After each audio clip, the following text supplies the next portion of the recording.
Now, many of us are not running some gigantic corporate messaging machine, but however, there are some things that large corporations do that we need to take note of. We can actually learn and apply to our small businesses. And so one of these things is SLAs, or service level agreements. So although you might not be a large institution, you have a policies and procedures manual, this is how you engage people. SLAs are an excellent tool to have us as small business owners think about how we're engaging our customers, and more importantly, how are we setting expectations. So a service agreement could be very something simple like, you know what, I clear my emails at the end of every day, or I don't, if you call me and I don't answer my phone right away, it's because I'm helping the customer. However, I do return phone calls between 4 p.m. and 6 p.m. So we will touch base by the end of the day. Rest assured, my group is working on your loan, and at this point, there really isn't anything specifically that's a problem, right? So these little tiny agreements you're making with your customer along the way. Now, here's the problem. If we don't set those expectations very early in our relationship, and we don't identify what our communication style is or the preferred communication style of our customer, we can really miss an opportunity here because many times people say, well, yeah, like just tell me if, call me if you need anything, and that's fine.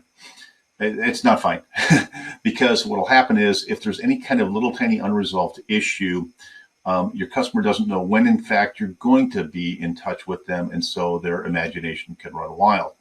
So what I like to see happen is that my loan officers and my realtors and anybody else that I'm working with, if you're in a transaction with someone and that transaction takes a period of time, 35, 40, 60 days, 6 months, for gosh sakes, time block a moment on your calendar Monday morning where you're making phone calls to everybody in your backlog. Now, I know this is labor intense and sometimes our workload varies greatly. Many times we have so many people that we're currently transacting with that it just seems like this is insurmountable. I'm absolutely guaranteeing you that if you go through this disciplined exercise, that it's going to help you actually do less work in the future. You need to establish consistent, regular behavior and communication. This is the key to service. It's the key to setting the correct expectation. And so this way you don't have some one-off thing that happens, or gosh, I didn't communicate with these people for several weeks, and then all of a sudden there's a problem. Maybe it's not a real problem, but because these people haven't spoken with you, they've let their imagination run wild. Take some time, think about this and how you're going to apply it in your specific small business. Please hit that subscribe button, and don't forget, visit our website and schedule your free 30-minute evaluation.